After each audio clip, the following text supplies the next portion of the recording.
Yeah, guys, very good morning to everyone.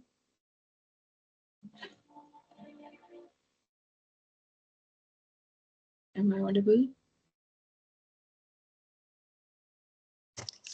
Yes, you are Sonali.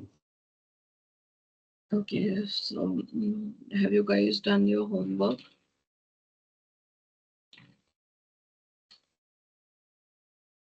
I gave a table to write a table. Yes, Sonali, actually, I have done, but the thing is, I'm in an area where there is no electricity. So I really can't use my laptop right now. I will be sharing all the screenshot when I am, back in my home village. Okay.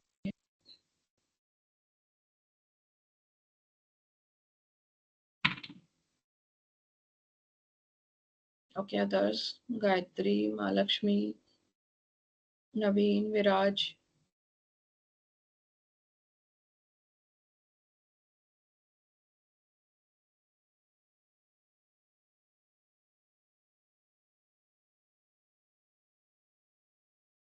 Ma'am, I will share today, ma'am.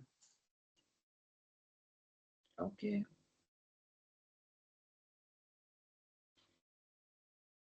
Okay, so I'm moving ahead now.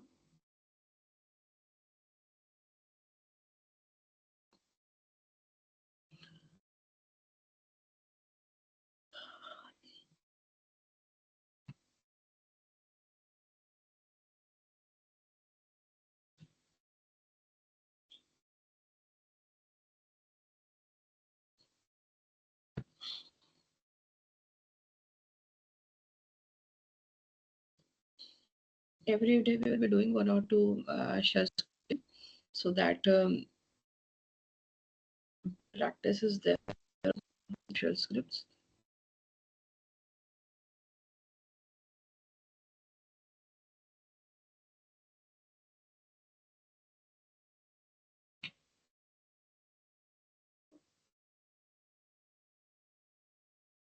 Okay, so let's start sharing my screen.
So all of you please copy this program. Then I'll explain you, okay? Please copy this program.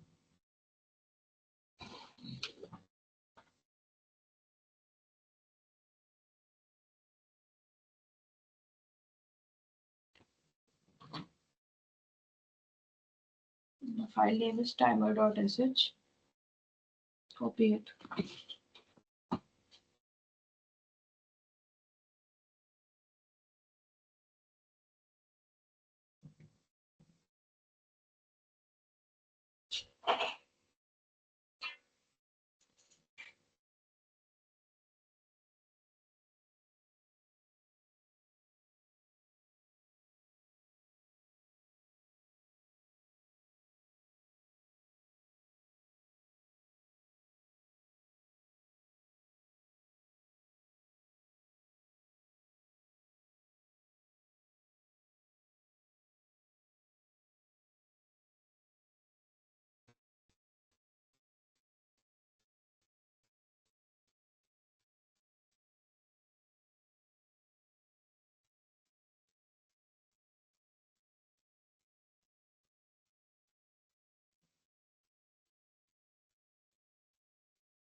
Okay, guys, have you copied all of you? Okay, so let me explain this. This is the timer program. Okay, when we want to display the clock, means the timer, and every time the timer time changes in 1 second. Okay, for that purpose, we have written this timer program. Okay, so while true means that infinite times my timer will run until and unless a break has been applied. Okay, so it will always run. Okay, do, this is my syntax, clear, I want to clear my screen. Okay, then printf is used just like echo. Okay, so printf is used for printing purpose. Okay, so printf I have used here.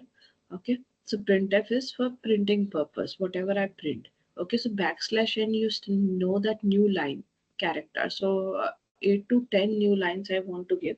Okay, so that my timer comes in the middle, somewhere here I suppose. Okay, so that's why 8 to 10 new lines I have given. Okay, and two tabs I have given, so that here after two tabs that my timer will come here. Okay, so date plus, okay, percent h stands for hours, percent m stands for minute, and s stands for seconds. This is the way of displaying. Okay, when we want that the date that in date our time minute should also be displayed, because when we display it won't get. Okay, just when you do date, okay, you get whole date, but I just want the hour and time and minute. Okay, only those things I want.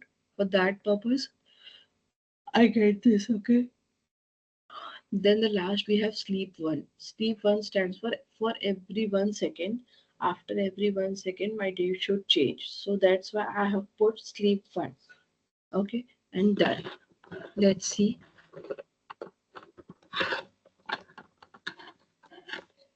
So you can see after new line there are two tabs in the somewhere in the middle. It has come, and after every 1 second, the time is changing, and it will run infinitely until and I press Control D here or Control C here to stop it. Sonali, can you please explain once again what Sleep One is doing and how it is working? Sleep one is doing that my timing is changing now. You saw that here that the timing is changing Yes, yes. after every second, 4, 5, 6, 7. So this is sleep one doing that after every 1 second my timing is changing. So it is stopping the clock for 1 second. Okay, okay. It is stopping and it is restarting. It's not restarting, it is moving ahead. For every loop it will run sleep. Okay, as Okay, the okay. timing Because is. this is an infinite loop. It's while true, so it's an infinite loop. Yes, Okay. yes.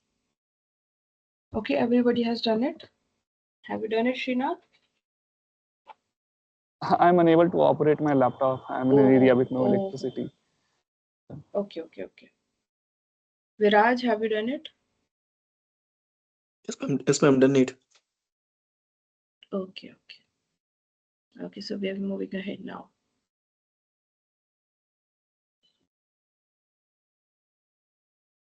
Okay, so what do you mean by managing services? Okay, so now we are moving on to some of the admin parts. Okay, some of the admin things we will be learning now. So what do you mean by managing services? Okay, so a single Linux system can provide several different kinds of services. Obviously, a single Linux system can provide several different kinds of services, ranging from security to administration and including more obvious internet services like websites, FTP sites, emails, and printing. Okay. Security tools such as SSH and Kerberos run as services. Okay, so where we have different services, we have SSH service, Kerberos service. Okay, along with administrative network tools such as DHCP and LDAP. Okay, so we have DHCP, we have LDAP. These are all administrative tools. Okay, so So DHCP, for that connection protocols, and LDAP is also a connection protocol kind of. Okay, so the network connection interface is itself a service. So here we know that network connection interface is itself a service which you can restart at will. Okay, so each service operates as a continually running daemon looking for request. Actually, what happens is that whenever my system is connected to a laptop, a network. Okay, so services will run by itself. Okay, you need not to interfere in the services, they will run by itself. Okay, so you can turn the services on or off, start or shut down during those daemons. Okay, down their daemons. So the process of starting and shutting down a service is handled by service scripts. Okay, we just write a command to shut down the service or start up the service, but there are scripts related to that. Okay, so due to those scripts, they are functioning. Okay,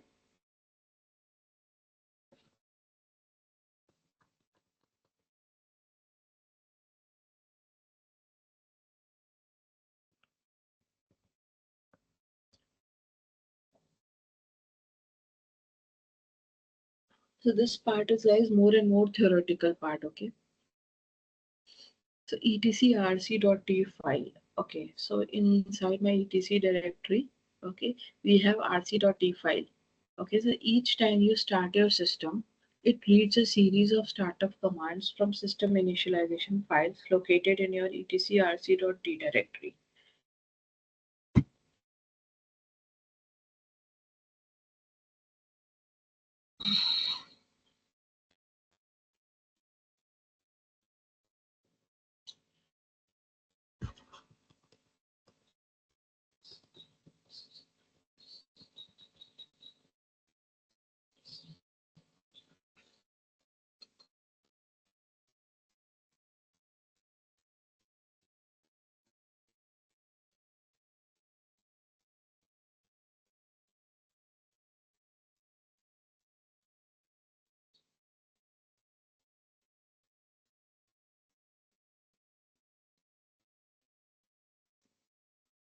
Okay, so some of the files of rc.t directory are, okay, so we have that rc.sys init, we have rc.local, we have init.t.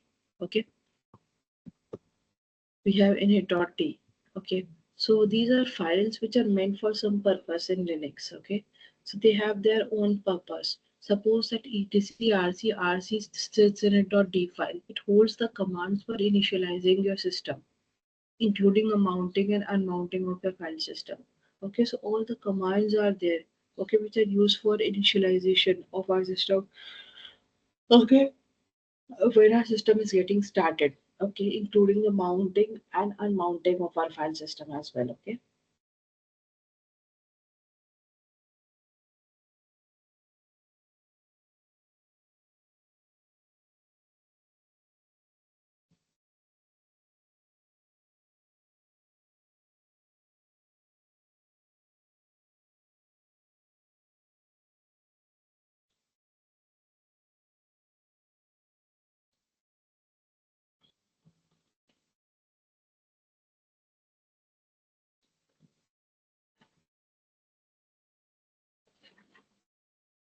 okay, so next is rc.d rc.local file. Okay, it is the last initialization file. Okay, so we can place our commands our own here. Means when we want our system to be shut down, okay, the system calls for this file, okay, which contains all the shutdown commands. The file in init.d are then called shutdown daemons. Okay, and the file systems are unmounted. Okay, so you can see there is some example of all the files. Let me show you those files.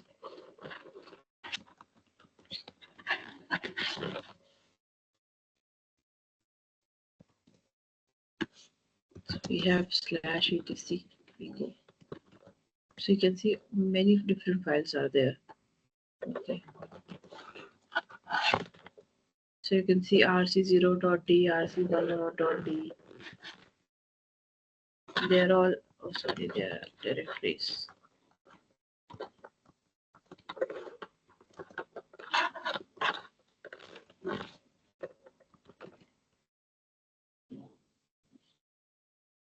Okay, so we won't understand here. You can see, but these are device files, the ID, FTP, DHCP. Okay, so we won't understand those files, and we need not to touch them as well, so that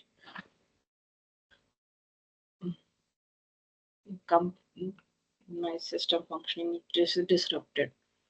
Okay, so these are multiple files we have. Okay, init.d, init.d.halt. Okay, rc.d, rcsys Okay, so these are some examples of the file which have been given here to understand that what these files do. Okay.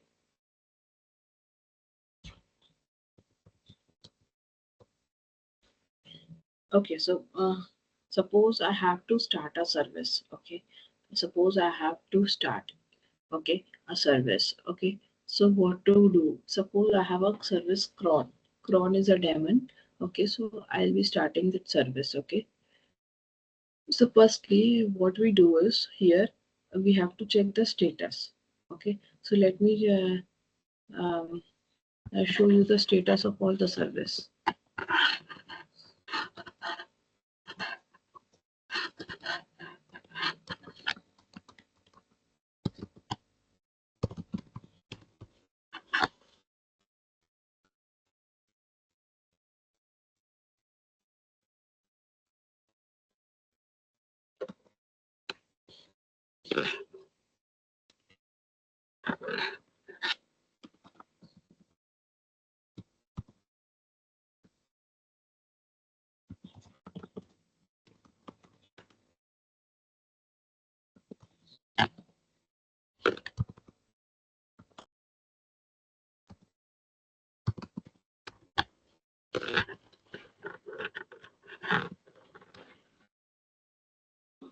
Okay, so you can see here that the plus sign denotes that these the services are running.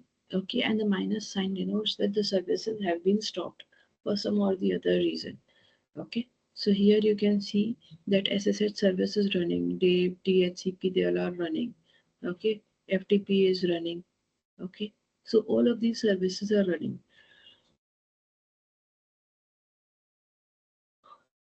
Let's check for cron service.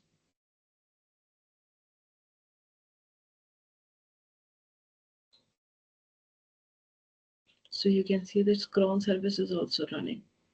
Okay, plus cron service is also running.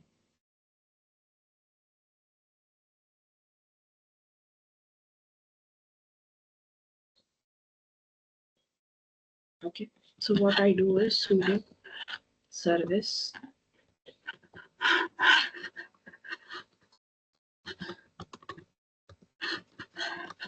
cron. Okay, stop. I do it stop. Okay, so that would be asking a password for you guys. Okay, I suppose you don't might not be knowing the root password. So you can do is sudo password root. Okay, and it will be asking for a new password. Okay, I change it for a new password.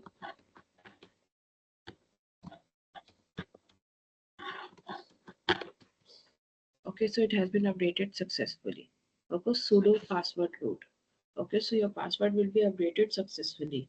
Okay, then you will be able to start or stop the service. Okay, so you can see my service has been stopped. Now I will see the status. Sudo service cron status, whether it has stopped or not. So you can see it is inactive. The status is inactive, dead. Okay, so now what I'll do, press Control C and start the service.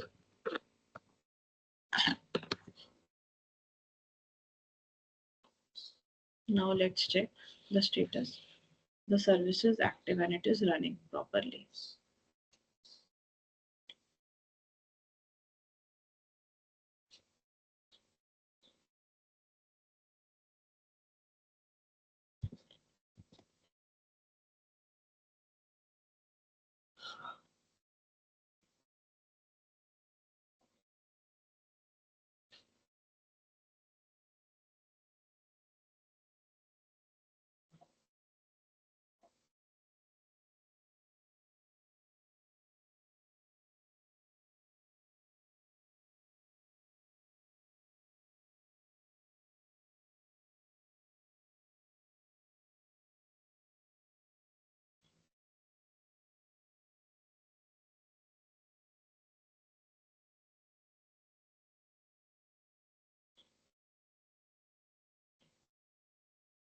Okay, understood, guys?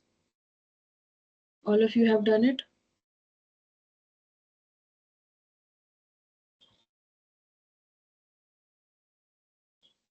Yes, Naveen, Madhvi, Gayatri.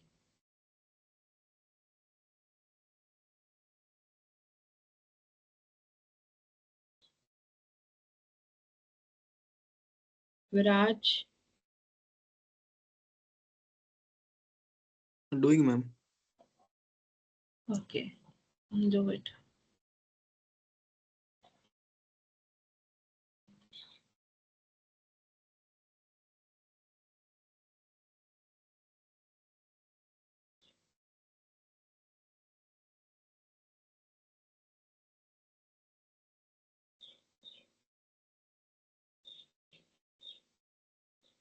Okay, so firstly, what we have to do is we have to see the status of all the services. Okay, then we have to start the service. Okay, we have to see the status of the service which have been started. Then we have to stop the service if we want. Okay, so this is how we play with the services: starting, stopping, seeing the status. Okay, so this is the command sudo service. Sudo is stands for false root. Okay, it is a kind of false root. It means it is a that a root has given some permissions to sudo. Okay, so that we can operate in a small manner. Okay, some root permissions are there with the sudo, so that our work is done. Okay, so that's why we use the sudo.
Okay, moving ahead now.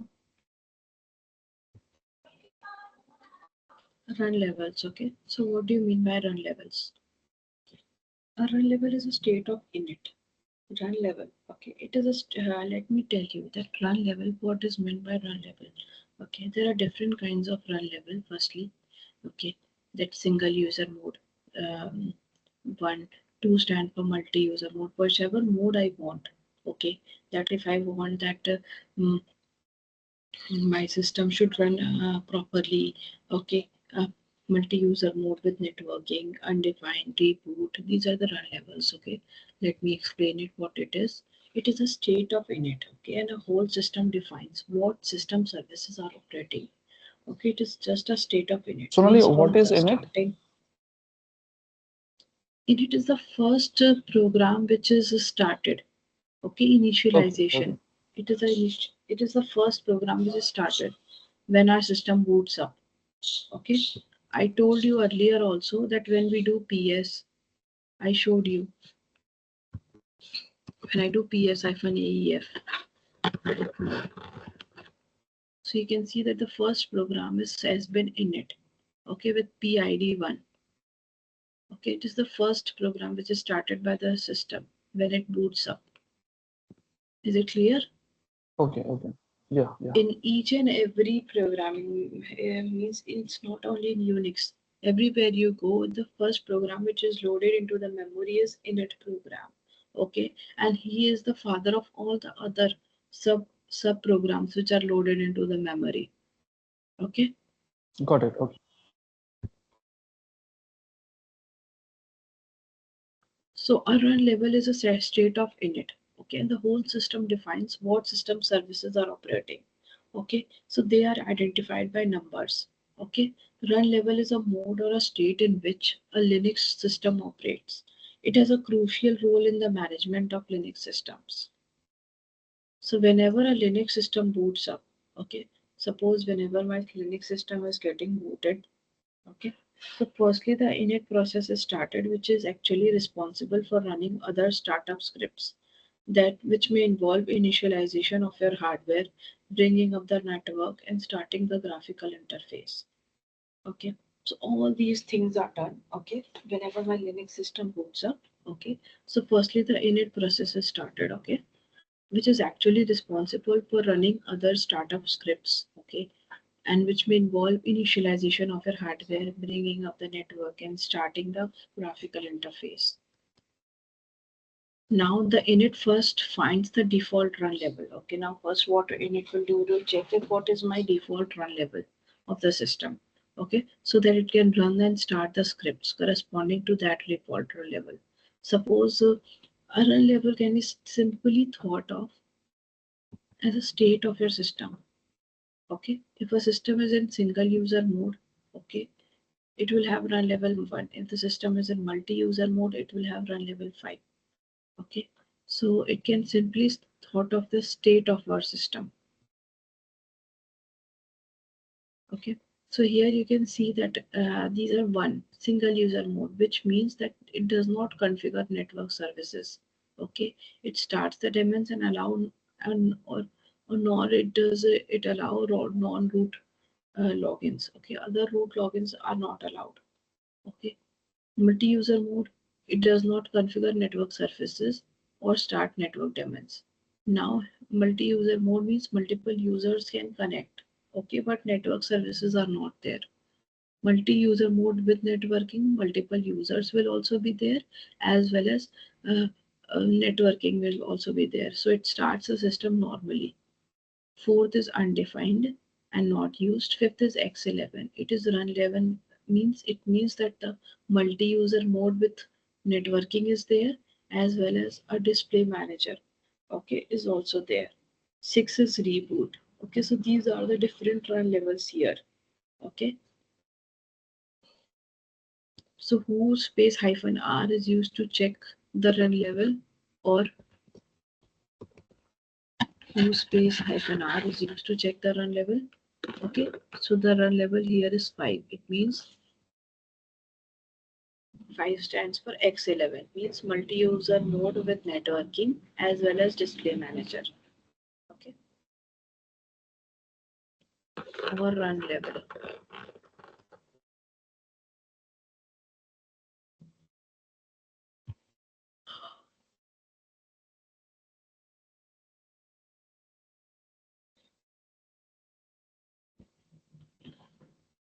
So this is how to change the run level, but we need not to change it. Okay. And these are all admin commands. We need not to touch them. Scheduling jobs. Okay. So what do you mean by scheduling jobs? Scheduling jobs means that we want at this particular time my work should be done.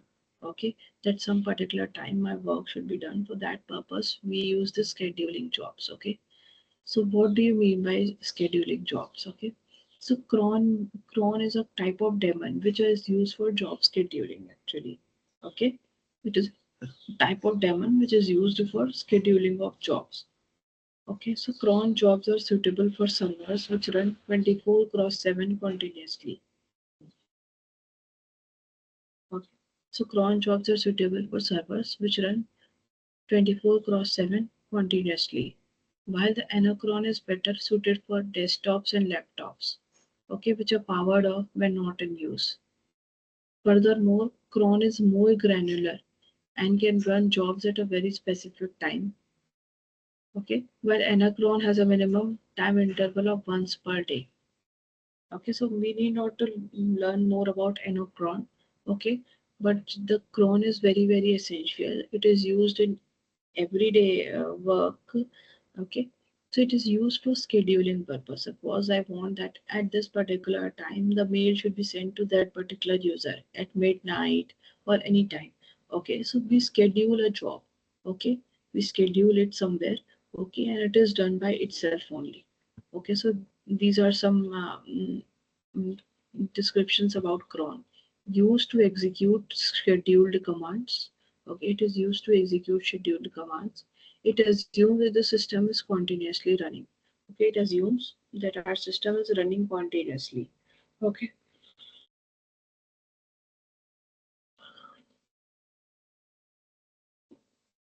If system is not running during the time the job is scheduled, it will not run. Can schedule jobs down to the precise minute. Okay.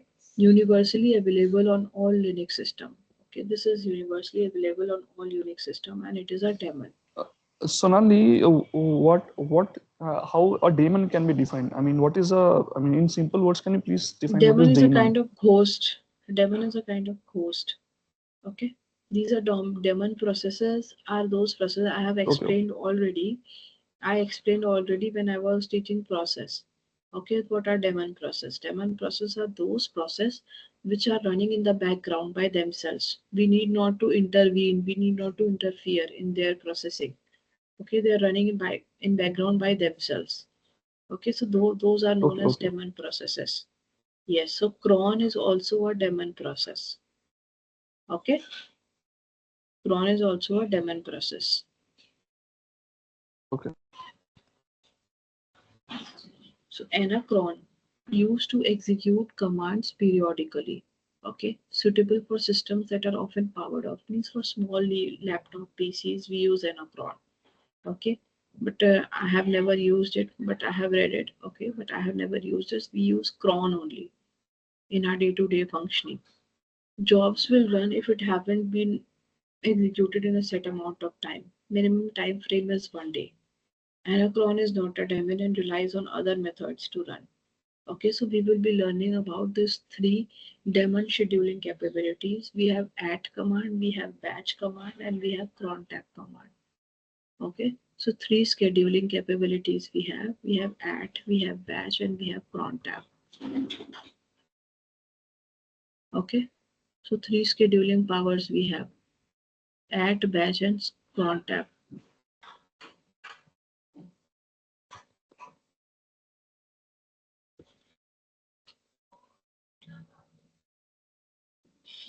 Okay, so what is at?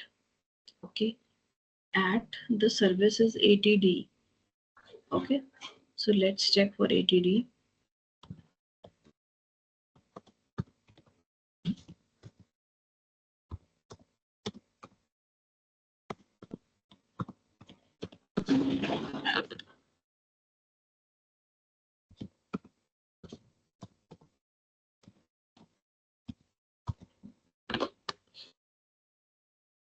So you can see that it is active and it is running properly. the service is active and it is running properly. Okay.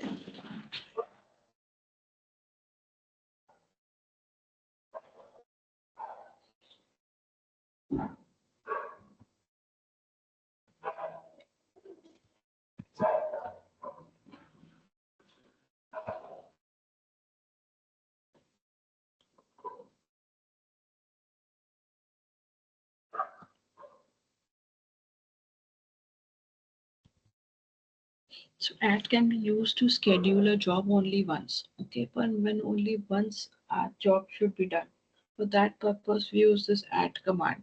Okay, so add and cron tab. The difference is that cron tab we can schedule a job for every day, for every month, every year, whatever our time period is.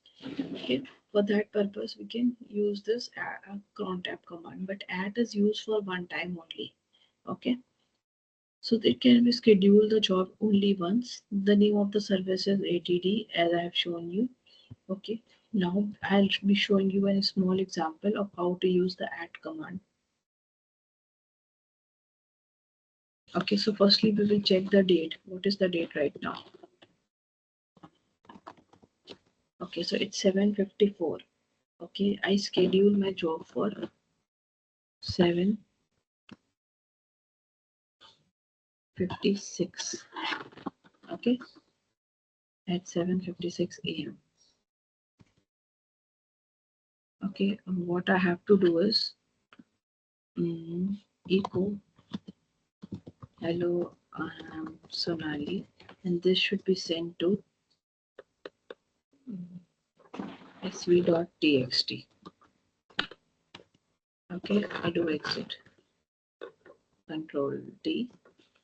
Okay, so now if I want to list whether, so you can see uh, one job has been done and it has been scheduled. It is showing me AT-L is used for listing purpose.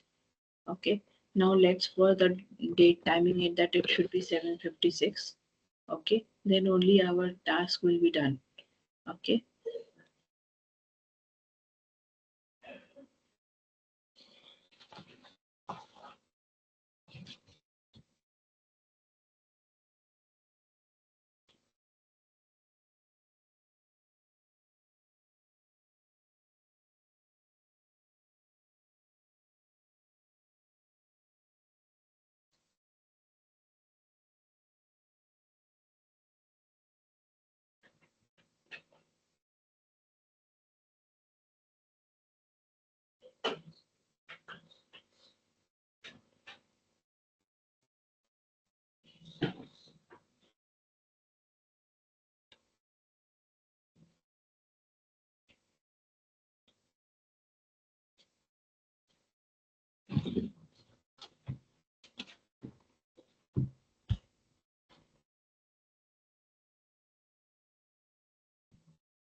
Okay, let's check. Okay, it's already 7:56. Whether our file sv.txt has been created or not. So you can see sv.txt has been created and with the same amount of data. Okay, this is add command. Okay, all of you have done it.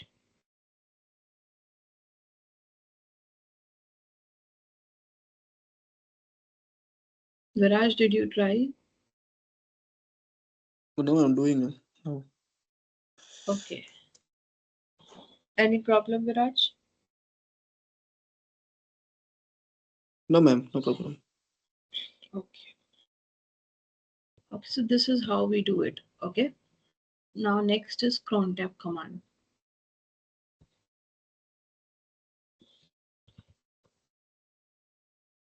So what is batch command? Okay, instead of specifying the time for jobs, okay, instead of specifying us the time for jobs, we let the system decide the best time for scheduling the jobs. Okay, Unix execute our jobs whenever the system is free and there is not any load present onto it. Okay, so what we do is that instead of specifying for the jobs, okay, that instead of specifying for any job, anything, okay, we let the system decide the best time. Okay, that that whenever the system has no load onto it or it is free completely, then it will execute our commands. But we can't rely on our system for our work, whether it has executed it or not. Okay, we will be in a dilemma only for that purpose. So batch is never used. Okay, but as it is in our course, we need to revise it that it is used for uh, scheduling purpose only. Next is cron tab command. Okay, so what do you mean by cron tab command? Okay, so at and batch are powerful tools for scheduling. We have known that, but we have to reschedule our jobs if they have to be carried again and again. As I've told you, that cron tab can be scheduled for months, years, every day, every minute, whichever point I want. Okay, it can carry out a job every day for years without needing any prompting from the user. Okay, so when users want to automate any job and maintain software environments, they use cron to schedule jobs to run periodically. Cron uses a daemon crond. Okay, so the daemon name is crond as I've shown you, which keeps running back in background and checks once in a minute to see whether any job has been executed or not. Okay, so we make a command file. Here we were doing directly an add command, but here we make a command file. Okay, which contains minute, hour, day of month, month of year, day of week, and command. Okay, so let's make it.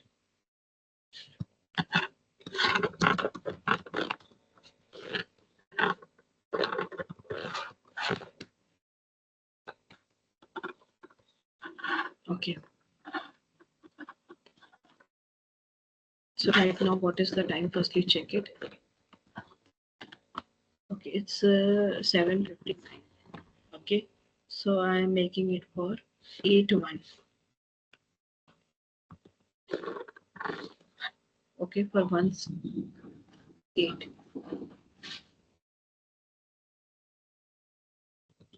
Okay.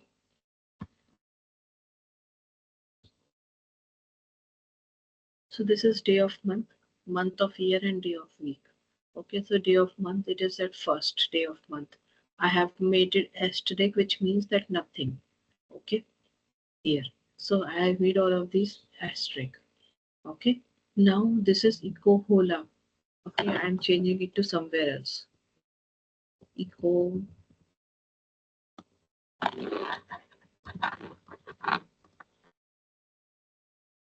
Monday, and I want to send it to sv.txt, suppose. Okay, let's do. So I do cron tab cmd file. Okay, let's check date. It's 8:1 right now. I don't suppose whether it has been executed or not, otherwise we will change the timing. Okay.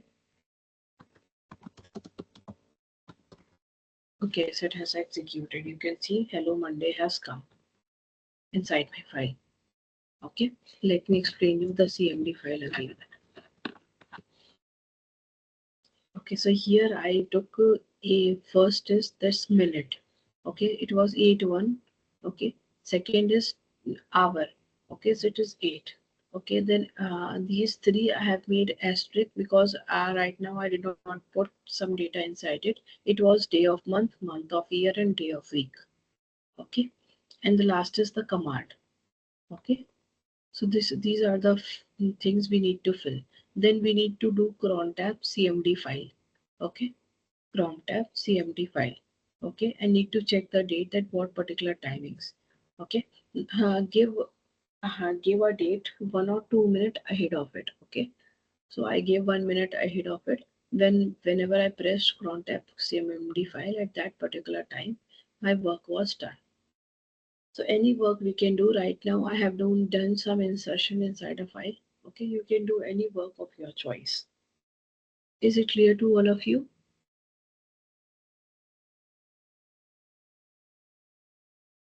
Any problem, guys? No, ma'am, clear. Okay. Okay, so try doing it today. Okay, any problem, then you guys ask me in the class tomorrow. Okay. Okay, ma'am. Thank you so much, guys. Bye bye. Bye bye. Bye.